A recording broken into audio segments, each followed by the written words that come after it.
परम प्रेममय परम दयाल श्री श्री ठाकुर अनुकूल चंद्र श्रीचरण मोर शत सहस्र कोटि प्रणाम। परम आराध्या जगत जननी श्री श्री बड़मा श्रीचरण मोर शत सहस्र कोटि प्रणाम। परम पूज्यपाद श्री श्री बड़दा श्रीचरण मोर शत सहस्र कोटि प्रणाम। पूज्यपाद आचार्य देव श्रीचरण मोर शत सहस्र कोटि प्रणाम। ओ मोर ये वीडियो देखुथिबा समस्त इष्टप्राण गुरुभ्राता ओ माँ मानू मोर अंतरु श्रद्धा प्रीति आनंदित जयगुरु भल पाइबा ओ प्रणाम निवेदन करे। बंधुगण आज आलोचना प्रसंग में आमे आउ गोटे अति सुंदर शिक्षणीय विषयवस्तुटी नहीं। आज ये सुंदर विषयवस्तुटी हेउची केही बुझिलेनी श्री श्री ठाकुर कौन चाहिए आमे करुचे कौन। परम दयाल श्री श्री ठाकुर भावधारा आकृष्ट होई दिनकू दिन हजार हजार कौन लक्ष लक्ष कर्मी भक्त माने जोग देउछंती। सेई दयालंकर तो इच्छा तांको आदेश निर्देश अनुसार परिवार गुड़िक चलिले अर्थात एही इष्टवृत्ति परायण परिवार गुड़िकरे एही बेसिक जिनिस गुड़िक परिपालित हेले सेई परिवार गुड़िक स्ट्रंग मजबूत हेबो एथिरे तिले मात्र संदेह नहीं। परम दयाल श्री श्री ठाकुर को ଯେଉଁ ଦିନଠାରୁ ଜୀବନରେ ଇଷ୍ଟ ବା କୁଳମାଲିକ ରୂପରେ ବରଣ କଲି ସେହି ମୁହୂର୍ତ୍ତରୁ ଆମେ ଅନୁଶାସନବାଦକୁ ମାନି ଚାଲିବାକୁ ହେବ, ନହେଲେ କେହି ଆମର ଉନ୍ନୟନ ଘଟାଇ ପାରିବେ ନାହିଁ। ପ୍ରତିଟି ଇଷ୍ଟବୃତ୍ତି ପରାୟଣ ପରିବାରରେ ପୂଜ୍ୟପାଦ ଆଚାର୍ଯ୍ୟ ଦେବ ଶ୍ରୀ ଶ୍ରୀ ଦାଦାଙ୍କର ଆହ୍ୱାନ ମୁଁ ଆପଣଙ୍କ ପାଖରେ ରଖିବାକୁ ଚାହେଁ। କହୁଛନ୍ତି ପ୍ରତିଟି ଇଷ୍ଟବୃତ୍ତି ପରାୟଣ ପରିବାରରେ ଠାକୁରଙ୍କ ଆସନ ରହିଲେ ଖୁବ୍ ଭଲ ହେବ। ସେହି ପରିବାର ଯଦି ହତଦରିଦ୍ର ବି ହୁଏ ଗୋଟେ ମାତ୍ର ଘରେ ହିଁ ପରିବାରର ସମସ୍ତେ ଯଦି ବସି ରୁହନ୍ତି ସେ କ୍ଷେତ୍ରରେ ଫଳର ବାକ୍ସ ବା କାର୍ଟୁନ ବାକ୍ସ କାଗଜ ଦେଇ ସୁନ୍ଦର କରି ମୋଡ଼ି ଘରେ ଟାଙ୍ଗି ଠାକୁରଙ୍କ ଆସନ କରିପାରନ୍ତି। ଅନେକ ପରିବାର ଅଛି ଯେଉଁଠାରେ ପରିବାରର ସମସ୍ତେ ହିଁ କାମରେ ବାହାରି ଯାଆନ୍ତି। ସେମାନେ ଅନ୍ତତଃ ସକାଳ ବେଳା ସମସ୍ତେ ଏକ ସଙ୍ଗେ ଠାକୁରଙ୍କ ବିନତି ପ୍ରାର୍ଥନା କରିପାରନ୍ତି। ପ୍ରତିଦିନ ଦୁଇ ବେଳା ନ ପାରିଲେ ଅନ୍ତତଃ ପ୍ରତ୍ୟେକ ଶୁକ୍ରବାର ସକାଳେ ପରିବାରର ସମସ୍ତେ ଏକତ୍ର ବସି ବିନତି ପ୍ରାର୍ଥନା କରିପାରନ୍ତି। ଆଉ ବେଶୀ ନ ପାରିଲେ ବି କମ୍ ସେ କମ୍ 5 ମିନିଟ୍ ପାଇଁ ହେଲେ ବି ନାମ ଧ୍ୟାନ କରିବା ପ୍ରତ୍ୟେକଙ୍କ ପାଇଁ ଆବଶ୍ୟକ। ଏପରି କଲେ ଆପଣଙ୍କର ଭିତରେ ଗୋଟେ ଉନ୍ନତି ଦେଖିବାକୁ ପାଇବେ। ନାମ ଧ୍ୟାନ ମାଧ୍ୟମରେ ନିଜର ତ୍ରୁଟି ଗୁଡ଼ିକ ଭଲ ଭାବରେ ଗୋଚରରେ ଆସେ। ଏଇଟା ଜାଣିଲା ପରେ ଯାଇ ଆପଣ ଚେଷ୍ଟା କଲେ ନିଜର ବ୍ୟକ୍ତିତ୍ୱକୁ ତ୍ରୁଟିମୁକ୍ତ କରିପାରିବେ। ଆଉ ଗୋଟାଏ ଜିନିଷ ହେଲା ଇଷ୍ଟବୃତ୍ତି ନାମ ଧ୍ୟାନ ବିନତି ପ୍ରାର୍ଥନା ସତ୍ୟାନୁସରଣ ପାଠ ଥାଲକୁଡ଼ି ଖାଇବା ଏଗୁଡ଼ିକ ସବୁ ହିଁ ଯଜନରେ ଅଭ୍ୟସ୍ତ ହେଲେ ତାହେଲେ ଯାଇ ଯାଜନ ଆମମାନଙ୍କ ମାଧ୍ୟମରେ ହେବାକୁ ଲାଗିବ ସ୍ୱତଃ।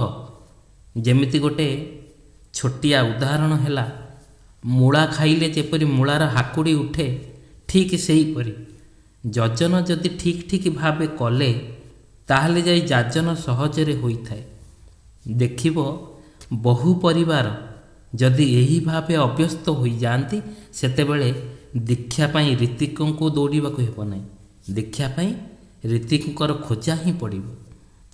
ପରମ ପୂଜ୍ୟପାଦ ଦାଦା କେତେ ସୁନ୍ଦର କଥା କହିଛନ୍ତି।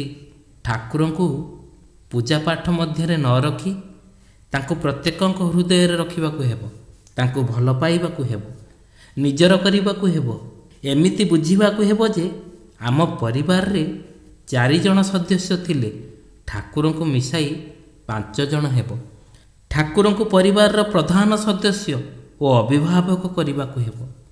ଠାକୁର ଚାହିଁଛନ୍ତି ଆମମାନଙ୍କ ମଧ୍ୟରେ ରହିବାକୁ।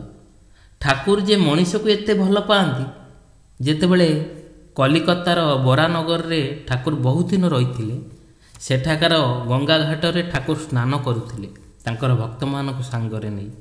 ଖାଲି ସେତିକି ନୁହେଁ, ତାଙ୍କର ଦେହରେ ତେଲ ଘଷି ଦେଇଛନ୍ତି ଠାକୁର।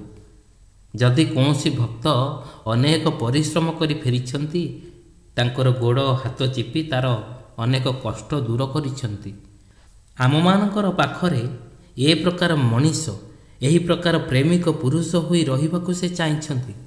ସେଇଥିପାଇଁ ପ୍ରତ୍ୟେକ ପରିବାରରେ ତାଙ୍କୁ ଅଭିଭାବକ କରିଦିଅନ୍ତୁ, ଦେଖିବେ ଘରେ କେତେ ଶାନ୍ତି ଆନନ୍ଦର ବାତାବରଣ ହୋଇଯାଉଛି। ପ୍ରେମମୟ ଶ୍ରୀ ଶ୍ରୀ ଠାକୁରଙ୍କୁ ଜଣେ ଭକ୍ତ ପ୍ରଶ୍ନ କରିଥିଲେ, ଠାକୁର ଆପଣ ଯେଉଁ ଆଦର୍ଶ ଚରିତ୍ରର ମଣିଷ କଥା କହୁଛନ୍ତି, ଏହା କ'ଣ ଆଜିର ସମାଜରେ ସମ୍ଭବ? ସେଇଦିନ ପ୍ରେମମୟ ଶ୍ରୀ ଶ୍ରୀ ଠାକୁର କହିଥିଲେ, ଆରେ ପିଲାଦିନରୁ ତ ମୋର ସେଇ ଗୋଟିଏ ଧନ୍ଦା, ତାହା ହେଲା ମଣିଷକୁ ସଜାଡ଼ିବା, ତାକୁ ଭଲ କରି ମଣିଷଟିଏ ଗଢ଼ି ତୋଳିବା। ସେଇଥିପାଇଁ ମୋର ମଣିଷ ଚାହିଦା।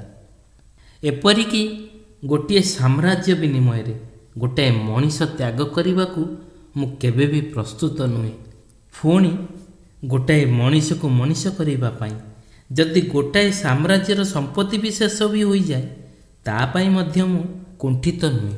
ମୋର ଜୀବନ କାଳ ମଧ୍ୟରେ ମୁଁ ଯଦି ଦେଖିଯାଇପାରେ ଯେ ତୁମେ ସବୁ କେତେଜଣ ମଣିଷ ହୋଇଛ, ମାନେ ମଣିଷ ଯେଉଁମାନେ ସେମାନେ କୌଣସି ପ୍ରବୃତ୍ତି ଦ୍ୱାରା କାବୁ ହେବେ ନାହିଁ।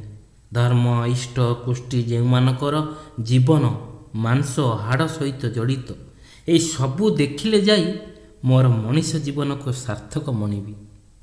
ସେତେବେଳେ ତୁମେମାନେ ଦୁନିଆଟାକୁ ପୁନଃବିନ୍ୟାସ କରିଦେଇପାରିବ। ଏହା ମୋ ପାଇଁ ସୌଖିନ ନୁହେଁ, ବରଂ ପ୍ରାଣର ଗରଜ। ସେଇଥିପାଇଁ ଆମମାନଙ୍କର ପ୍ରଧାନ କର୍ତ୍ତବ୍ୟ ହେଉଛି ତାଙ୍କୁ ଖୁସି କରିବା ଦିଗରେ ଦରକାର ତାଙ୍କ ପ୍ରତି ଉନ୍ମୁଖ ହେବା, ତାଙ୍କୁ ଭଲ ପାଇବା, ତାଙ୍କର ପ୍ରଦର୍ଶିତ ପଥରେ ଚାଲିବା। ନହେଲେ ସେ ଆମକୁ ମଙ୍ଗଳର ଅଧିକାରୀ କରି ତୋଳିବାକୁ ଚାହିଁଲେ ମଧ୍ୟ ଆମର ସହଯୋଗିତା ବ୍ୟତୀତ ସେ ତାହା କରିପାରନ୍ତି ନାହିଁ। ପରମ ପୂଜ୍ୟପାଦ ଶ୍ରୀ ଶ୍ରୀ ଦାଦା କହିଥିଲେ, ଏହି ଜୀବନ ତପସ୍ୟାର ଭିତରେ ଦେଇ ଯଦି ମଣିଷ ଶ୍ରୀ ଶ୍ରୀ ଠାକୁରଙ୍କ ପାଖରୁ ଜୀବନର ପାଠ ଗ୍ରହଣ କରିପାରେ ନା, ତାହେଲେ ସେ ମଣିଷ ବଡ଼ ବି ହୁଏ ନା କି ସୁଖୀ ବି ହୁଏ ନା। ଆମେମାନେ ଯେଉଁ ସୁଖ ପାଉଛେ, ବାସ୍ତବରେ ସେ ମଣିଷର ସୁଖ ନୁହେଁ, ସେ ହେଉଛି ପଶୁର ସୁଖ। ଅନେକ ବାଧାକୁ ନିରୋଧ କରି ଆମେ ଜୟର ନିଶାଣ ମୁନରେ ନିଜକୁ ଗଢ଼ି ତୋଳି ପାରିଲେ ସେଥିରେ ଯେଉଁ ଅମୂଲ୍ୟ ସୁଖ ମିଳେ, ସେହି ସୁଖ ହିଁ ମଣିଷର କାମ୍ୟ। ମଣିଷ ଯେ ଏହି ସତ୍ୟଟା ବୁଝେ ନା, ସେଇଟା ତାର ଶିକ୍ଷାର ଅଭାବ। ସବୁ ହିଁ ମଣିଷକୁ ଧରାଇ ଦେବାକୁ ହୁଏ। ଧରାଇ ଦେବାର ମଣିଷ ଯଦି ନ ରୁହନ୍ତି, ଆଚରଣ ସିଦ୍ଧ ଲୋକ ଶିକ୍ଷକ ଯଦି ନ ରୁହନ୍ତି, ସେମାନଙ୍କ ସାନ୍ନିଧ୍ୟ ଯଦି ମଣିଷ ନ ପାଏ, ତେବେ ସେମାନେ ଶିଖିବେ କିପରି? ତେଣୁ ତ ଯାଜକ ସଂଗ୍ରହର କଥା ମୁଁ ଏତେ କରି କୁହେ। ମଣିଷର ଘରେ ଘରେ ଯାଇ ସେମାନେ ଠକ୍ ଠକ୍ କରନ୍ତୁ। ସେମାନଙ୍କର ଆଚାର ବ୍ୟବହାର, ଆଚରଣ, ଚାଲିଚଳନ, କଥାବାର୍ତ୍ତାରୁ ମଣିଷର ଜୀବନର ପାଠ ଗ୍ରହଣ କରନ୍ତୁ। ସେ ବୁଝିନେଉ କିପରି ଭାବେ ବଞ୍ଚିବାକୁ ହୁଏ, ବଢ଼ିବାକୁ ହୁଏ, ସୁଖୀ ଓ ସାର୍ଥକ ହେଉ ସବୁ ଦିଗ ଦେଇ ଏଇ ଜୀବନରେ। ତେବେ ବନ୍ଧୁଗଣ, ପରମ ପ୍ରେମମୟ ଶ୍ରୀ ଶ୍ରୀ ଠାକୁରଙ୍କର ବାର୍ତ୍ତା ସମସ୍ତଙ୍କ ପାଖରେ ପହଞ୍ଚାନ୍ତୁ। ସେହି ପରମ ଦୟାଲ ଶ୍ରୀ ଶ୍ରୀ ଠାକୁର ଯାହା ଚାହିଁଛନ୍ତି, ଯେଉଁଥିରେ ଖୁସି ହେଉଛନ୍ତି, ସେହି ସବୁ ଜିନିଷକୁ ଆପଣେଇ ନେବା, କୁପ୍ରବୃତ୍ତି ଗୁଡ଼ିକୁ ଦୂରେଇ ଦେବା, ଚେଷ୍ଟା କରିବା ସବୁ ସମୟ ତାଙ୍କ ଆଶୀର୍ବାଦରେ ମଙ୍ଗଳମୟ ହେଉ। ତାଙ୍କ ଆଶୀର୍ବାଦ ବିନା ଜୀବନର ମୂଲ୍ୟ ହିଁ କିଛି ନୁହେଁ, ଏହା ଭାବି ତାଙ୍କ ପଦପଙ୍କଜରେ ଶତକୋଟି ନମନ। ତେବେ ବନ୍ଧୁଗଣ, ଆଜିର ବିଷୟବସ୍ତୁଟି ଆପଣମାନଙ୍କୁ କେମିତି ଲାଗିଲା ଆମକୁ କମେଣ୍ଟ ସେକ୍ସନରେ ନିଶ୍ଚୟ ଜଣାଇବେ। ଆଜିର ଏହି ସୁନ୍ଦର ବିଷୟବସ୍ତୁଟି ଯଦି ଆପଣମାନଙ୍କୁ ଟିକେ ବି ଭଲ ଲାଗିଥାଏ ନା, ନିଶ୍ଚୟ ବନ୍ଧୁବାନ୍ଧବଙ୍କ ସହିତ ସେୟାର କରିବେ। ସମସ୍ତେ ପରମ ଦୟାଲ ଶ୍ରୀ ଠାକୁରଙ୍କୁ ହୃଦୟରେ ଧରି ରଖନ୍ତୁ। ଆଜିର ଭିଡ଼ିଓରେ ଏତିକି। ପୁଣି ଆଉ ଗୋଟିଏ ଏଇଭଳି ସୁନ୍ଦର ବିଷୟବସ୍ତୁଟିଏ ନେଇ ଆସିବୁ। ସେ ପର୍ଯ୍ୟନ୍ତ ଜୟ ଗୁରୁ।